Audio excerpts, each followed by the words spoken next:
Welcome to the Anxious Love Coach podcast, a place for creating meaningful, conscious, secure, long-term partnerships. Here, we talk relationship anxiety and creating healthy, magnetic dynamics within partnership to help you feel confident and alive within committed partnership. My name is Natalie Kennedy, and I'm your host. I'm a relationship anxiety coach and meditation teacher. I've worked with hundreds of clients battling anxiety, and after experiencing extraordinary shifts in my own healing relative to partnership, now combine my lived personal experience and professional training to help others trust themselves within relationship and in their lives. I've been to the edge and back with my now husband from relationship anxiety and come out confidently to the other side. I want to pass the tools I've learned along to you to help you trust yourself in relationships and also create magnetic, hot dynamics with your partner. I believe lots of mainstream relationship advice today can make us anxious and dissatisfied. So let's jump in and normalize challenges that modern relationships and real people go through while also giving you tools to trust yourself, drop the shame, and alchemize your messy, twisted relational truths into profound inner wisdom and aliveness. If you haven't yet, be sure to join my communities over on Instagram, TikTok, and YouTube at Anxious Love Coach. You can also request a 30-minute relationship anxiety assessment with me depending on availability, or ask me a question over on my website at www.anxiouslovecoach.com. I've also got a wonderful relationship anxiety meditation available to you as thanks for subscribing to my email list. Thanks for being here and enjoy this episode. Hi, Jessica. Hi, Nat. It's so nice to have you on today. Thank you for coming. Thank you for having me. Yeah. So my hope is that today our listeners can learn a thing or two about how to incorporate softness into their lives and in their relationships, especially for women. I think a lot of my audience, or this audience that kind of Anxious Love Coach attracts, is a lot of women who are very anxious and don't trust life, don't trust themselves, don't trust their emotions. And when they feel something difficult, one of their quickest coping strategies is to try to control the external, control their partner, control their surroundings, control their lives. And when I found your account, I think maybe a year ago, the one I saw was like a Polo and Pan song. I love that song. And I discovered Polo and Pan through your video. Thank you for that. Oh, epic. It was so good. And then I went to see them in concert and it was super fun. But I remember a video of you saying like how society expects me to show up. And you were like very stoic and well-behaved looking. And then you cut to how you actually show up. And it was just so multifaceted and so you shared such a range of yourself. And I think obviously that's not necessarily related to softness, but it is, because it sounds like you embraced all these different sides of yourself and started practicing more acceptance. And I think what I'd love to chat with you about today is what started you on the path of the feminine. And we'll kind of define that loosely because it's so subjective. Feminine and masculine energy is very subjective, I think, depends on the person. But I would love to know, a little bit about who you are and how you got onto this path. And you can just talk about your story and how softness came to be a big part of your work. Yeah. I resonate so much with what you just said about your audience. I feel like you literally described me. Especially how I used to be incredibly anxious, incredibly controlling, and also weirdly avoidant of my anxiety. I was so scared of my own anxiety, but at the same time, deeply anxious the whole time. The majority of my life was controlled by anxiety, and as a result, also depression. Just a lot of heaviness, a lot of tension. I was a really hard person for the majority of my life, like really cynical, really bitter, was hating the world and was hating humans. And I see now that all of that was because I was shit scared. I was unsafe. I felt unsafe in the world. And yeah, that led me to find other ways of being. Even though I was cynical and I even hated the concept of happiness and joy, like that annoyed me so much. If someone was speaking about play or about joy, I was like, fuck off. I don't want to hear it. Like, that's just for stupid people. I am an intelligent person and I'm cynical because that's what intelligent people are. But actually, I was deeply scared. So there was this desire in me that to feel softer and to actually feel more love and to feel more joy, things that I've never felt in my life. And I felt those things for the very first time when I was 21 and I was in a yoga class for the first time in my life. And that was the first moment I actually felt some sort of peace and some sort of happiness. So I just grasped that and I held on to that and I became a yoga teacher and I was like, this is it. Started teaching yoga, started teaching meditation. And as I started, getting into that path, I felt like something was still missing me. There was something alive that was missing for me, something that really, really embraces the emotion that was missing for me. Like the peace and the calm energy of what I was doing was beautiful, but it was lacking that humanness. And that's what I found when I got into women's work and tantra. That's where I suddenly felt that aliveness and that full embrace of the whole spectrum of human emotion, of human expression, like what I tried to capture in that reel, that thing of like, I'm not just a calm yogi, I'm also like a crazy idiot. I'm also an emotional mess, and I'm also a slut, and I'm also like, I'm all of these things. And I found that embrace in tantra specifically. So that was my new obsession, that I was like, okay, well, this is it actually for me. I started diving into that, training, becoming a teacher in that. And that's what I've been teaching now for 5 years and also really applying to my own life. And through all of that, learning to embrace my anxiety, learning to heal that, becoming a really whole and happy person through all of that.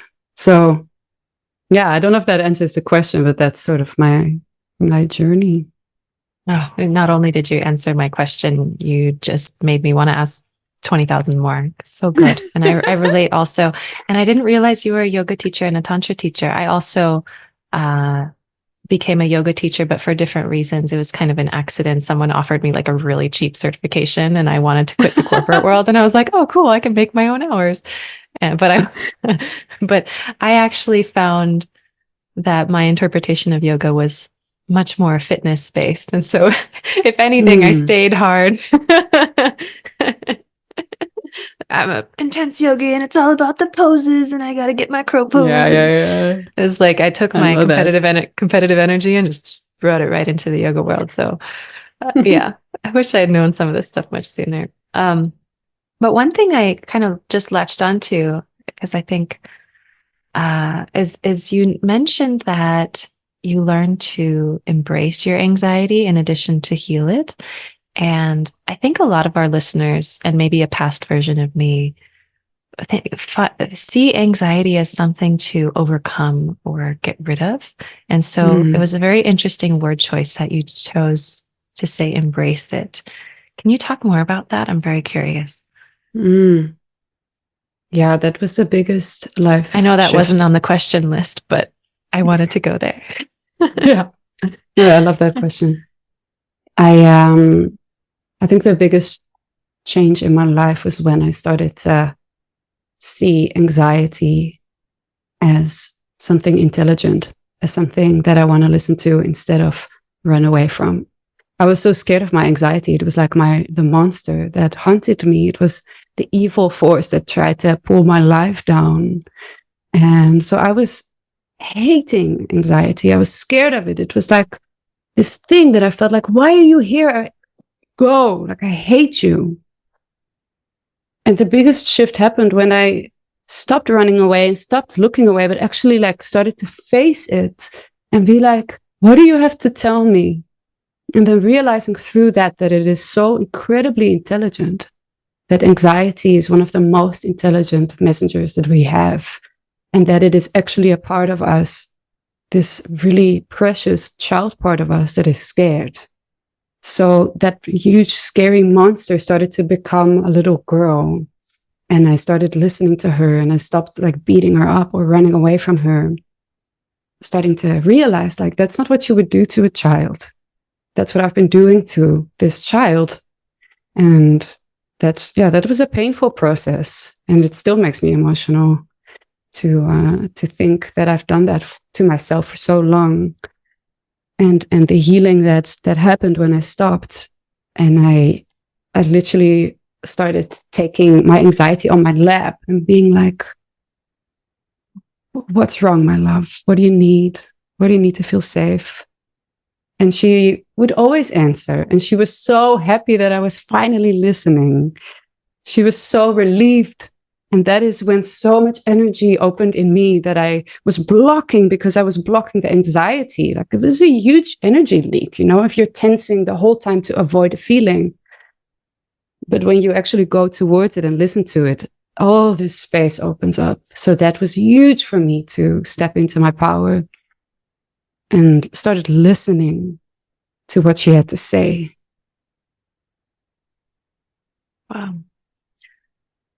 This is an episode where I'm supposed to interview you, but while you were sharing, a bunch of emotion came up for me also. And maybe it wants to be shared, but my husband and I are buying a house right now, and things are so tense between us, because not because we don't love each other or that we're because there's something wrong, but just there's so much happening, so many moving parts and pieces and variables, and our marriage has kind of had to like go on the back burner for a little while we focus on these essential things to move the process forward. And we have been kind of asking a lot of each other, and I've been wanting more warmth from him. And as you were speaking, I realized that I've been looking to him to kind of reassure me from the anxiety I wake up with every morning, but I haven't actually turned around and met my own anxiety. I've been wanting someone else to do it. That makes sense. Yes. And Makes in a a lot of way, sense. yes. And in a way, it's kind of a gift that he can't, because as you're speaking just now, I'm realizing I need to meet myself with that compassion I'm hoping he can give. And I haven't. And it just made me a little emotional. So I know we know these things, but it was very helpful for me to hear that. And yeah, that's how it transforms relationships, how it has transformed my relationship. Because I was doing the same. I was looking my partner for safety and for comfort and for soothing me, until I realized that that's me that has to do that. I am my own mother. I'm the mother of my own inner children. So I have to take those parts and hold them and listen to them. And I cannot expect my partner to do that. And when I started to do that for myself, there was so much space in the relationship too, because I wasn't clinging to him to keep me safe, to comfort me. That's why I was so anxious in relationships. That's why I was so jealous and so controlling, because he was my source of safety. He was the one who had to tell me everything's going to be okay. But when I started telling myself everything's going to be okay, I got myself, I can keep myself safe. I'm right here with myself. Suddenly that pressure on the relationship lifted, and I could really love my partner in a way more authentic and deep way than before. So yeah, I think that is something that you can really do for yourself now, to take time in this very transitional, chaotic time to really sit with yourself and ask that anxiety, what can I do that would make you feel safe right now? Or what do you need? And then she'll answer. She'll always answers. wow. Yeah. Thank you for saying that. So we can talk, I think, a little bit about the feminine journey, since this is kind of where we're going today.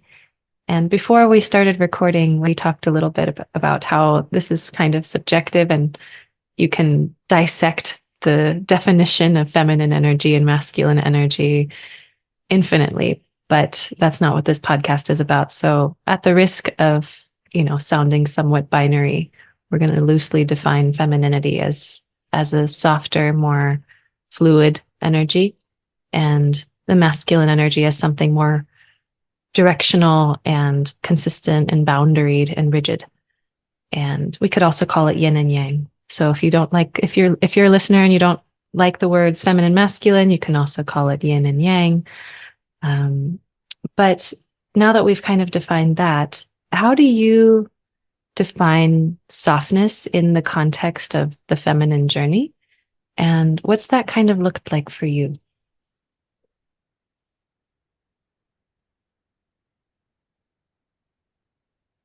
Softness for me means surrender, to trust life, to follow what comes up, to follow my own truth. So that's that femininity, that fluidity, the receptivity and the following of that. So that's how I've been relating to my softness as my feminine energy, and also really embracing the feeling.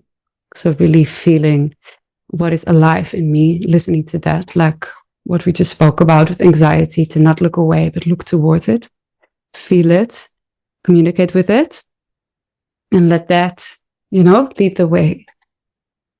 So I really believe that joy is life guiding you. So what feels like joy is life saying, this way, this way. When you feel a spark of joy about something, that for me is a signpost. And I've been really committing to following that. So that for me feels like that feminine following of my truth, of my joy, that is sort of my North Star that I follow. And then the other part of softness for me is a really relaxed nervous system. So regulated nervous system, where you feel soft in your body, where you actually feel calm, that you can bounce back from things and you know how to regulate yourself. I feel like a relaxed nervous system is like the soil, that we grow from. Without it, we can't grow. There's no nourishment. There's no food. We are just surviving when we are stressed. But when there is that softness and that relaxation in the body, we have space for creativity and for pleasure and for bliss, like all these beautiful things that grow from a relaxed nervous system. So that's the other way that I define softness for myself. Yeah, really feeling and really relaxing and following. Mm-hmm. Yeah, I'm in awe of your words. You have a very poetic way of speaking, and it makes me not have anything to say after. Just yes. I know you kind of mentioned this, but I want to ask the specific question to potentially allow for more if there is more. But if someone who is listening right now is in a dysregulated nervous system state, and maybe they don't even know what a regulated nervous system feels like, where would they start? Where could they start?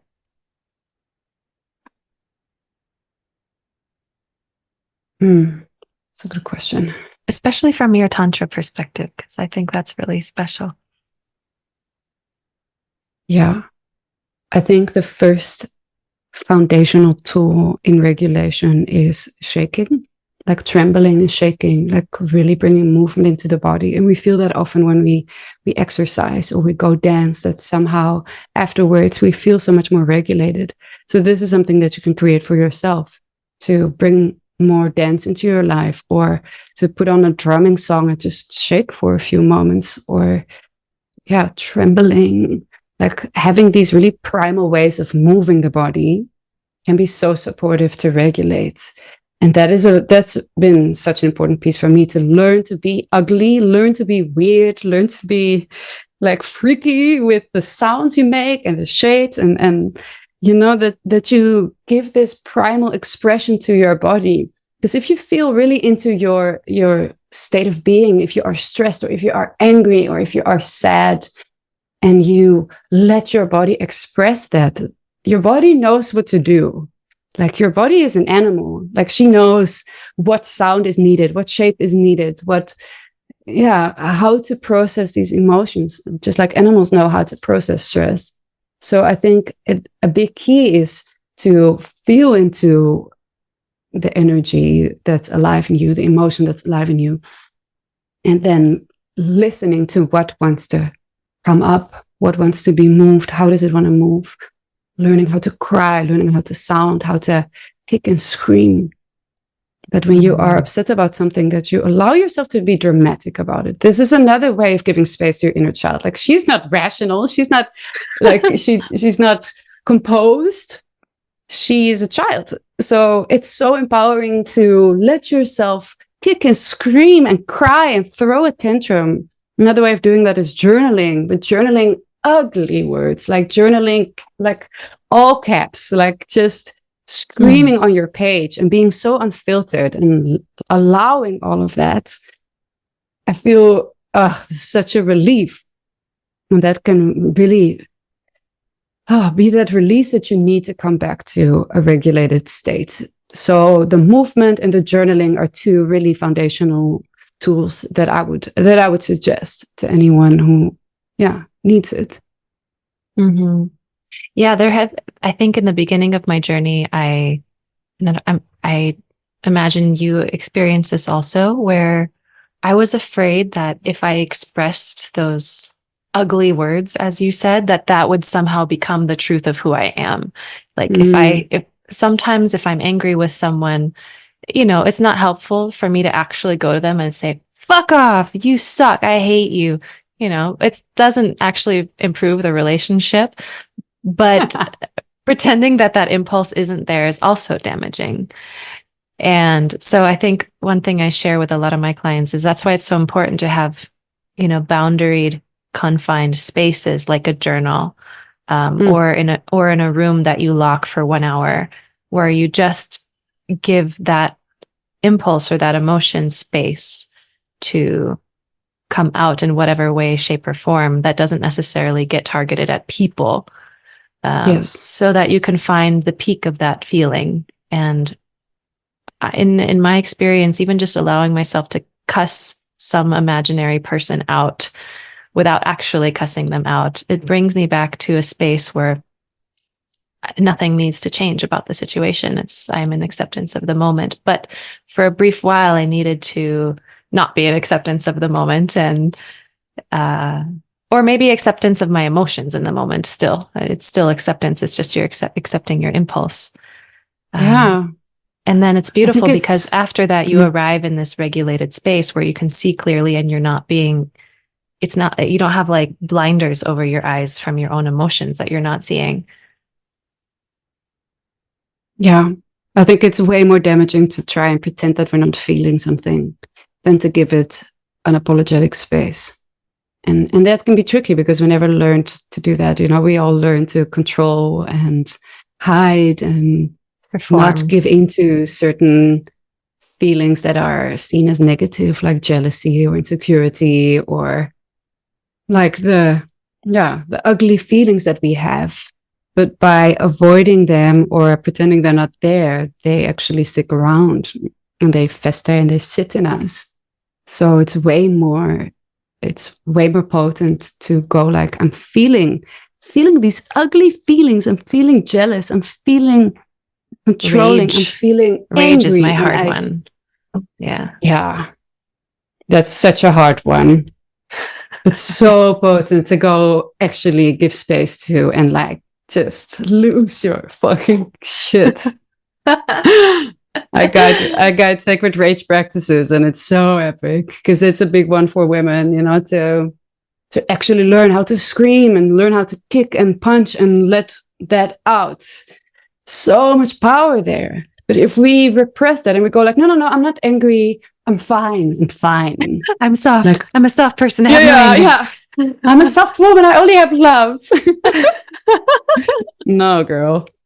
No. So softness can also be, I'm trying to find the words for it, but I guess what I'm hearing is softness does not mean an absence of big emotions. No, I think softness means an embrace of everything. So that also includes the big, the loud, the ugly, the things that you wouldn't associate with softness. But by embracing and including all of that in your experience, you become soft in life. And if you avoid them and you judge them and you ignore them, then you tense up because you're not being true to what's alive in you. And then you cannot relax, cannot become soft. So the softness is a result of including all of your emotions, if that makes sense. It makes total sense. Yeah. And if you're willing to talk about, how that's shifted in your partnership, like when you are enraged with your partner, for instance, do you show the extent of it, or do you go to another space to process, or like, how do you work with that?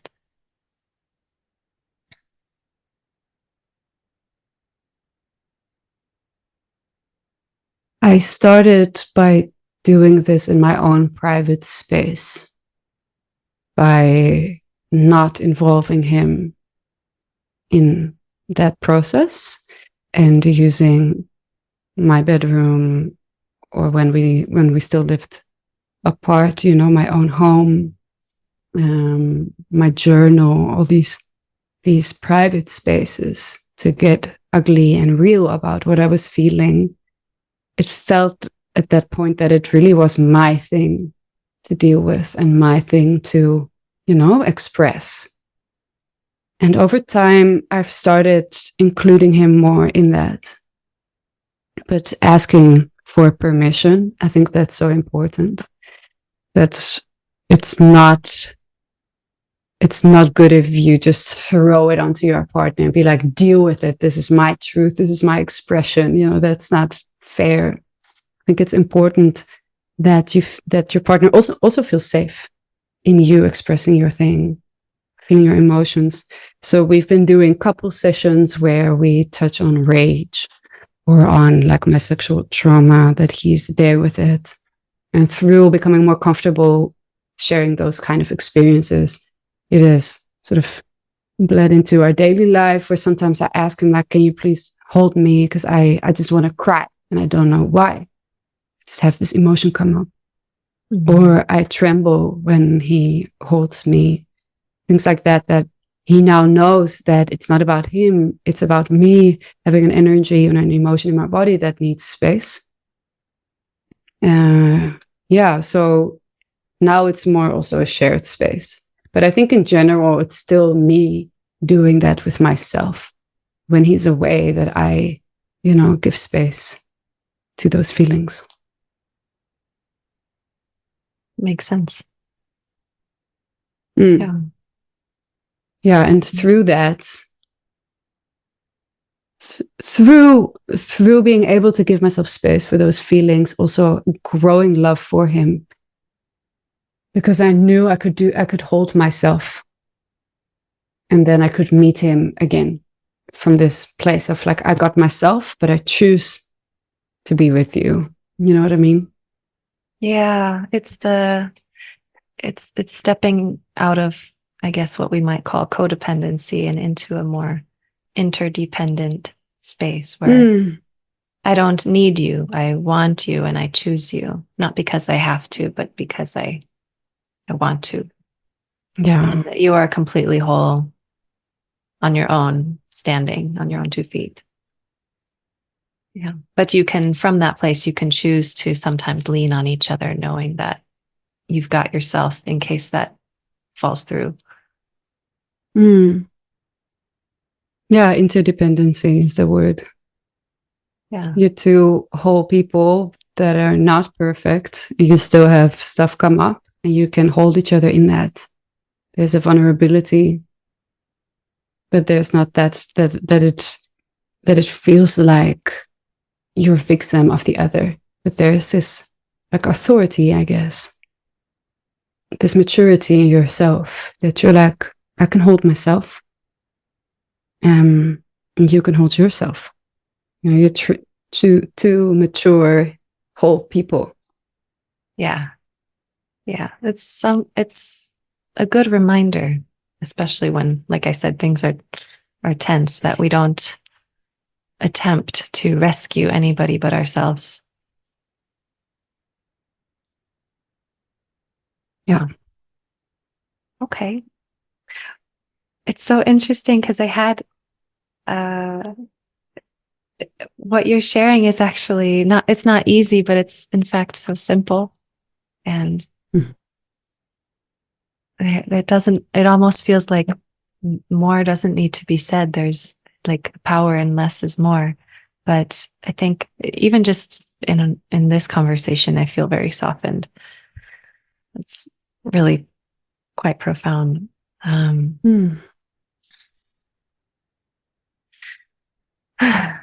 Yeah. Yeah, it is so simple. It's really But it's simple. I not don't have much easy. more. Simple, but not easy. Yeah. Well, and part of the reason I wanted you to come on also, if you're open to transitioning into it, is you have a program coming up called Temple. And I think you run it before. Are you running it at another time, or is it your first time running it? It's a membership that's been running now for a year and a half. Okay. Yeah. I was wondering if you'd be willing to share about it, because I think a lot of women would really benefit from your work. Yeah, Temple is sort of the manifestation of my, oh, that's Beans. Beans, stop it. Hi, He's Beans. pushing the camera with his face. She has a really cute cat named Beans, you guys. Sorry about that. No problem. Yeah, Temple has been the manifestation of my longing to create something really slow and consistent and sustainable. Because I was running programs that were like 6 weeks and 8 weeks, and I wanted something that was always there, that was always available whenever you need support, whenever you need inspiration, whenever you need to soften. Yeah, that there is this source that's always available to do that. I think it's so important in the world that we live in, that is making all of us so hard and so tense, that we need a place to go to where we can soften. So Temple is a membership where there are daily classes that help women soften and tune into self-love, tune into sensuality. Those are the three main pillars of all the classes: softness, sensuality, and self-love. And yeah, it's this beautiful sisterhood that has grown, of women who are in this space and share vulnerably and come together to grow these parts that we've been talking about, you know, really hold space for their emotions, really connecting with the body, and cultivating respect and love for all parts of them. So yeah, that's my current offering, and the doors are opening again the end of March. They only open twice a year because I want to keep it very like contained and safe. So there's no people coming in and out. There's this dedicated generation that joins the space, that is there then for 6 months with monthly themes where we look into how to grow these parts of us. So that's basically Temple. Yeah. Wow. Okay. Yeah, you might see me. I'm like, ooh, I need this. Yeah, wow. Okay. Is there anything else you want to share about you, about any advice you have for our listeners? Anything else you want to share about Temple? I feel very grateful for your presence here. Let me think.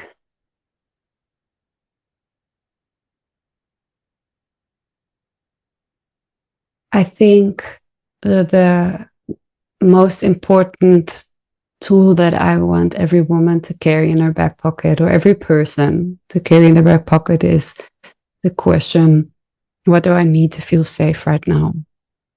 And that should be like the background of your phone, or it should be a sticker on your mirror, or like it's a question we need so often. We need to ask ourselves so often. And I wish more people asked themselves that question. You know, when you're on your way to work, sitting in the car, you're feeling stressed. What do I need to feel safe right now? Walking into a meeting, what do I need to feel safe right now? All these things when you're preparing for a conversation with your partner.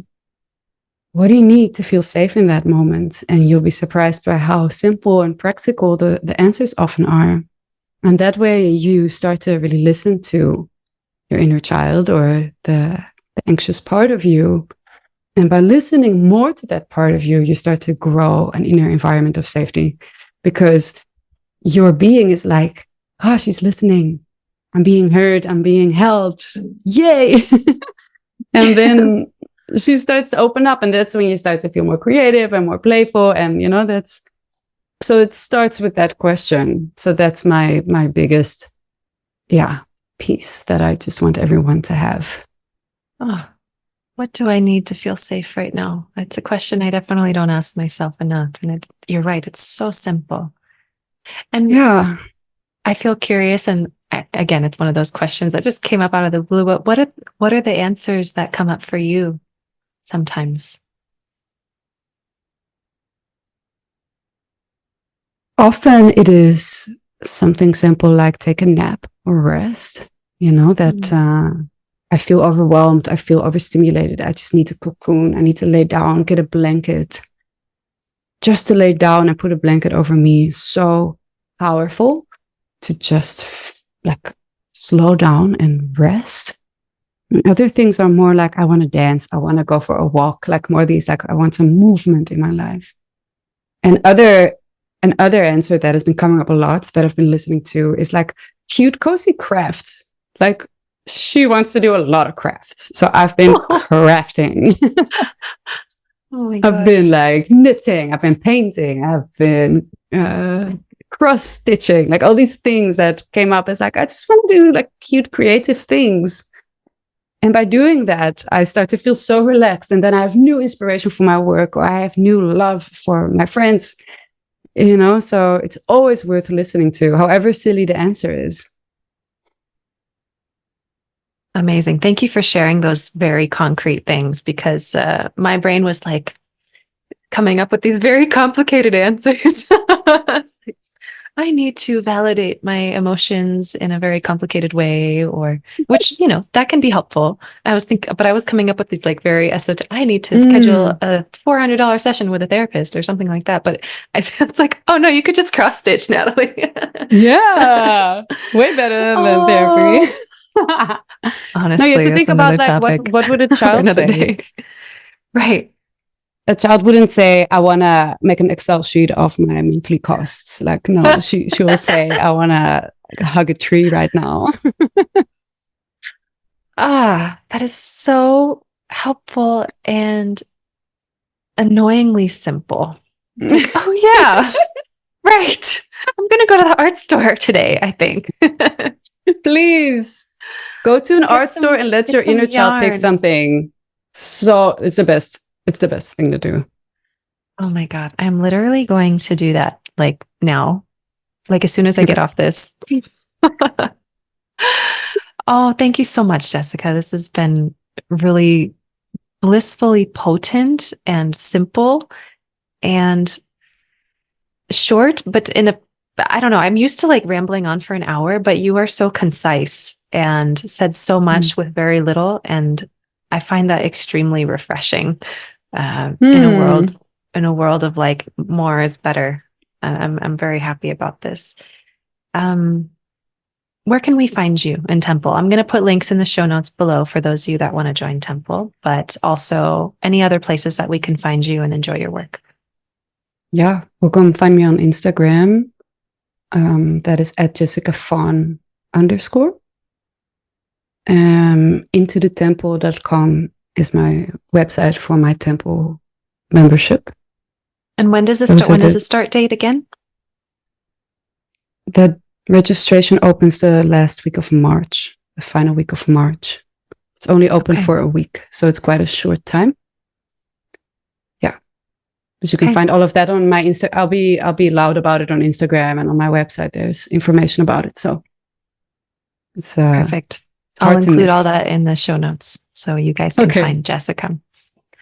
Wonderful. Amazing. Thank you so much for joining me today. It was a real pleasure. And also my nervous system has literally gone, it's down regulated. So it's nice. Love that. Yay. That's the best part about this for me. Yes. And I hope that I know you mentioned before we started recording that sometimes podcasts feel like a lot of anticipation and nervousness, and I get that too, but hopefully this wasn't too intense. No, I'm also feeling very relaxed and joyful speaking with you. It's been a pleasure. Yeah. Well, thank you, and have a good day. You too. Bye. Thanks so much for listening to The Anxious Love Coach today. If you loved this episode, please hit that subscribe button, leave a review, and follow me on Instagram, TikTok, and YouTube, and maybe share it with someone that you believe might benefit from these perspectives. Please also subscribe to my email list at www.anxiouslovecoach.com, as I'm trying to reduce my reliance on social media. In exchange, you will receive my free relationship anxiety meditation and more supportive tools sent your way. If you would like to work with me, head on over to my website at, again, anxiouslovecoach.com to explore different tiers of coaching options and online programs.